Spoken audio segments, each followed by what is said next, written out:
Baik, pada kesempatan kali ini kita akan mempelajari rumus-rumus dasar yang digunakan untuk mengolah angka pada Microsoft Excel.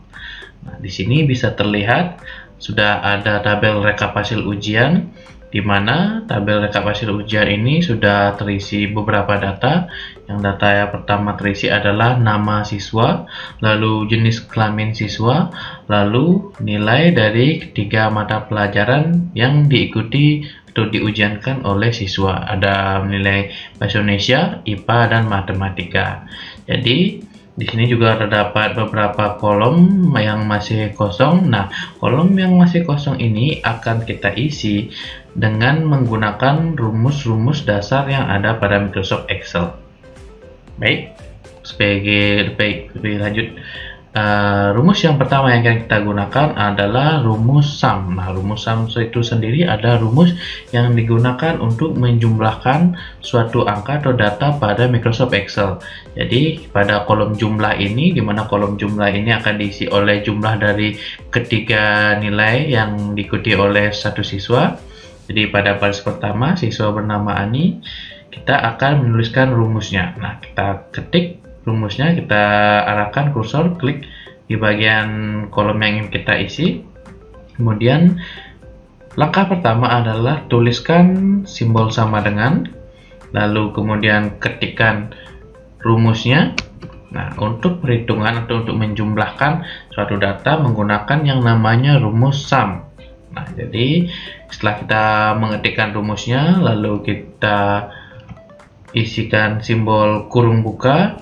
Nah, setelah mengisikan simbol kurung buka, kemudian kita blok nilai atau angka yang akan ingin kita jumlahkan. Nah, jadi karena di sini akan menjumlahkan ketiga nilai mata pelajaran ini, jadi kita blok nilai ketiga mata pelajaran ini. Jika sudah, langsung kita akhiri dengan kurung tutup. Nah, jika sudah seperti ini, tinggal kita klik enter saja. Akan muncul langsung otomatis nilai dari penjumlahan ketiga ujian mata pelajaran ini. Nah, langkah selanjutnya adalah kita akan mengisi juga nilai yang ada di kolom untuk nilai siswa yang lainnya. Agar kita tidak mengetikkan satu persatu rumusnya di setiap kolom ini, maka kita klik dulu kursornya di tempat kita tadi melakukan perhitungan pertama menggunakan rumus sum. Nah, jika kita sudah klik di sini, kemudian arahkan kursor ke pojok kanan bawah. Di pojok kanan bawah ini terdapat kotak hijau. Kita arahkan kursornya ke kotak hijau itu sampai kursor kita memunculkan simbol plus hitam. Nah, jadi ini muncul simbol plus hitam. Jika sudah, tinggal diklik kiri, lalu kita tahan dan tarik sampai ke bawah.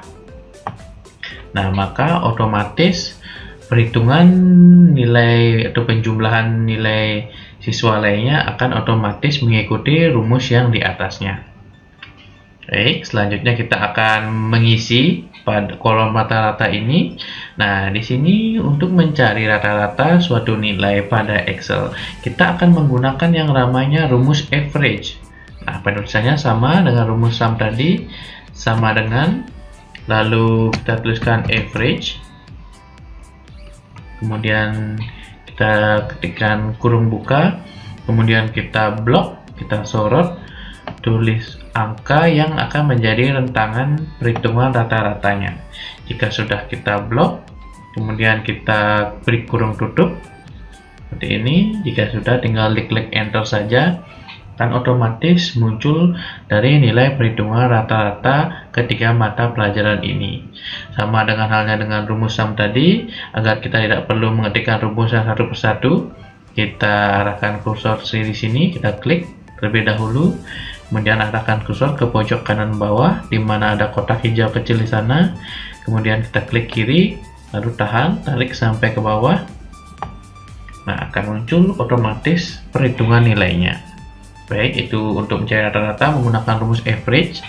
Lalu yang berikutnya, pada kolom keterangan ini kita akan memberikan keterangan apakah siswa tersebut berdasarkan nilai atau KKM-nya 75, apakah siswa tersebut dinyatakan lulus atau tidak lulus pada suatu ujian. Nah, jadi yang akan jadi acuan lulus tidak lulus ujiannya itu menggunakan nilai rata-rata ini. Jadi jika rata-rata nilainya tidak lebih besar dari atau tidak sama dengan 75, maka siswa tersebut dinyatakan tidak lulus.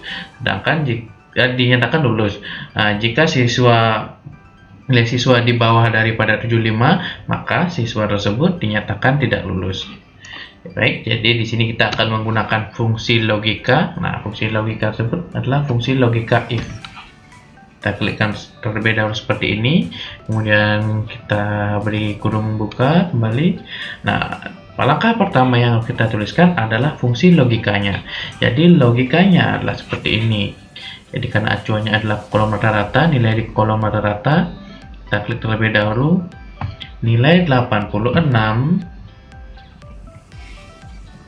jika lebih besar daripada 75.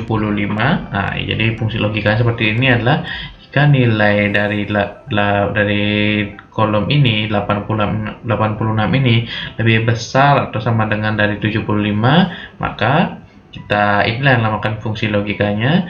Lalu kita jeda untuk kemudian kita akan menuliskan keterangan yang nanti akan muncul jika fungsi logika ini benar. Jadi jika fungsi logika ini sesuai, maka akan memunculkan nilai yang benar terlebih dahulu atau nilai true. Nah, di sini jika benar, jadi jika nilai yang dijadikan fungsi logika lebih besar atau sama dengan 75, maka siswa tersebut dinyatakan lulus. Jadi yang pertama, fungsi logika true-nya kita gunakan lulus.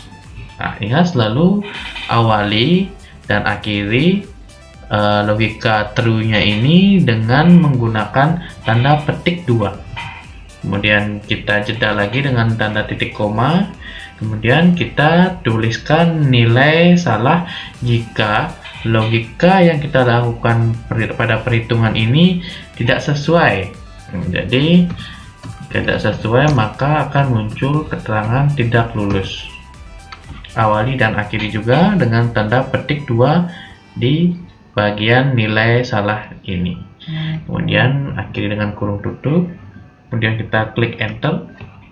Nah, maka akan muncul keterangan bahwa nilai rata-rata siswa bernama Ani ini adalah 86. Jadi 86 itu melebihi dari KKM 75. Jadi siswa tersebut dinyatakan lulus.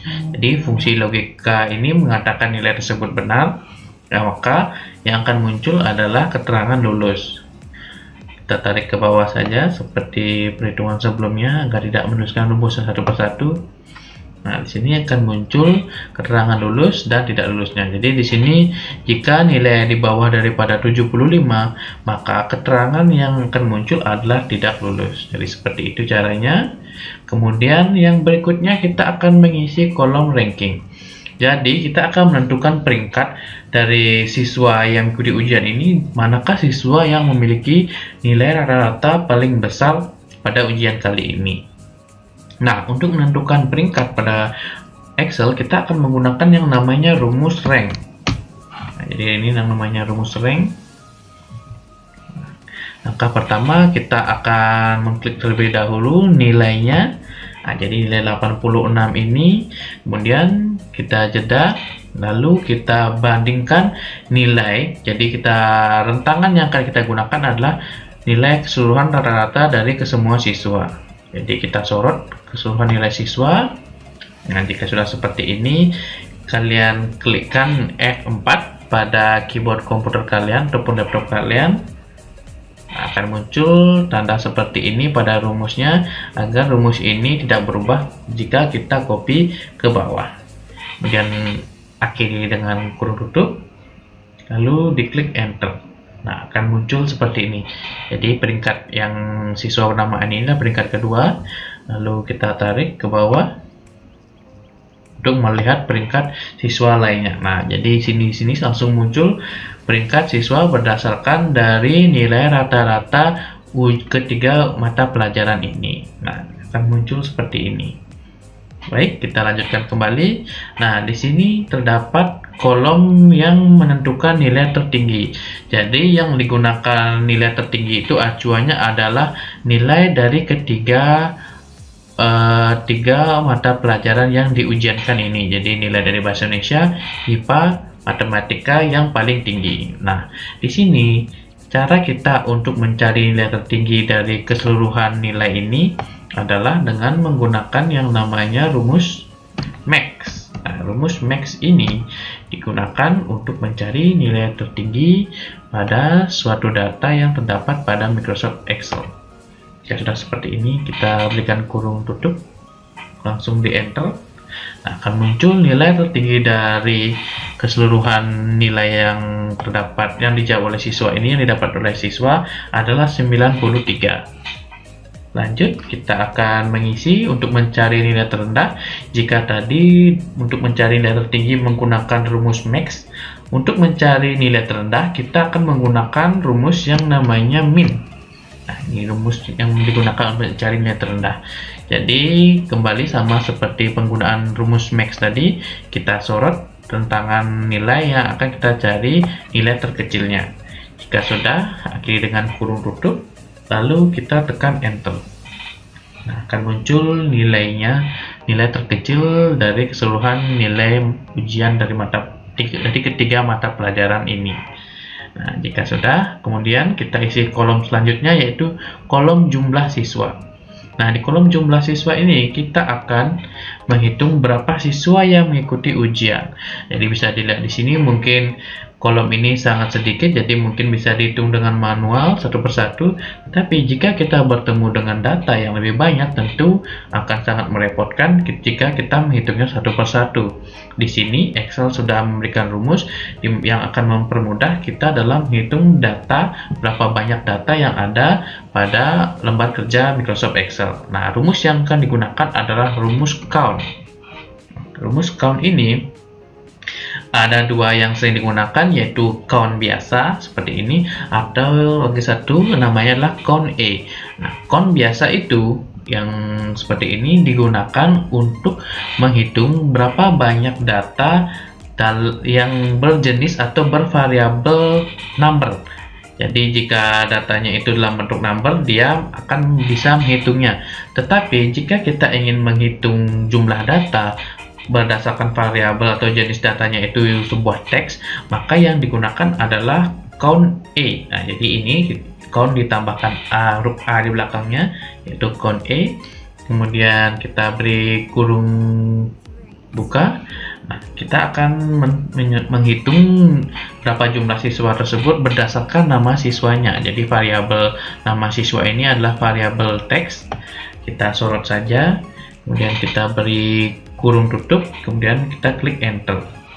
Nah, maka akan muncul jumlah dari siswa yang mengikuti ujian yang berada pada tabel ini adalah 10 siswa.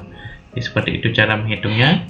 Kemudian lanjut, kita akan mengisi kolom yang berisikan jumlah nilai siswa laki-laki. Nah, di sini kita akan menghitung nilai ujian. Nah, nilainya itu kita akan ambil dari jumlah nilai ini yang ada pada kolom jumlah ini.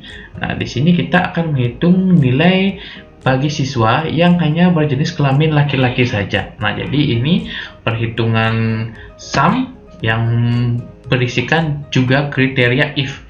Jadi rumus yang digunakan adalah sum if. Nah, jadi seperti ini.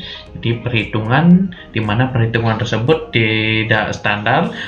Jadi perhitungan itu ada kriteria khusus yang harus dihitung. Nah, jadi langkah pertama yang harus kita lakukan adalah memblok rentangan dari mana kita akan menentukan kriterianya. Jadi kriteria kita ambil adalah jenis kelamin. Nah, jadi kita blok terlebih dahulu jenis kelaminnya seperti ini. Kolom jenis kelaminnya kita akan blok seperti ini. Kemudian kita berikan jeda. Jedanya itu ada dengan titik koma. Kemudian kita akan tuliskan kriteria yang mana saja kita hitung. Jadi di sini pada jenis kelamin ini ada simbol P dan L. P itu untuk perempuan, L itu untuk laki-laki. Jadi di sini karena kita akan menjumlahkan nilai siswa laki-laki saja, maka kita akan menghitung baris yang terdapat huruf L-nya saja atau jenis kelamin laki-laki saja. Nah, jika sudah seperti ini, ingat lalu awali dan akhiri suatu kriteria itu dengan tanda petik 2. Kemudian kita berikan jeda titik koma, lalu kita sorot rentangan nilai yang akan kita hitung. Jadi inilah rentangan nilai yang akan kita hitung. Nah, jika sudah seperti ini, kita berikan kurung tutup, kemudian kita klik enter. Maka akan muncul nilai dari jumlah nilai siswa laki-laki saja. Jadi jumlah nilai siswa perempuan tidak terhitung pada kolom ini. Lanjut, berikutnya adalah jumlah nilai siswa perempuan. Nah, jadi jumlah nilai siswa perempuan ini, jadi jumlah nilai siswa perempuan ini sama halnya dengan rumus untuk mencari jumlah nilai siswa laki-laki tadi. Kita akan kembali menggunakan yang namanya rumus sum if. Nah, jadi kita blok kembali kriteria, rentangan kriterianya. Kita jeda dengan titik koma, lalu kita berikan tanda petik 2, kemudian kita tuliskan kriteria yang ingin kita hitung, yaitu perempuan, simbolnya adalah P. Lalu kita kembali jeda dengan titik koma, lalu kita blok, kita sorot jumlah atau rentangan nilai yang akan kita hitung. Nah, ini jadi sudah langsung muncul ya, 1211. Jadi itu adalah jumlah nilai siswa perempuan yang mengikuti ujian kali ini. Nah, lalu lanjut ke kolom terakhir adalah banyak siswa yang lulus. Jadi kita akan menghitung berapa siswa dari ke-10 siswa ini, berapa siswa yang lulus dalam ujian kali ini atau memenuhi KKM.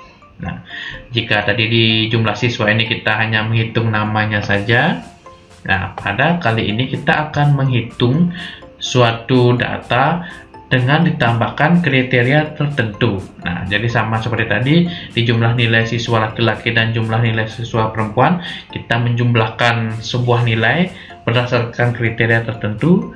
Nah, di sini juga kita akan menghitung. Nah, kita akan menghitung jumlah.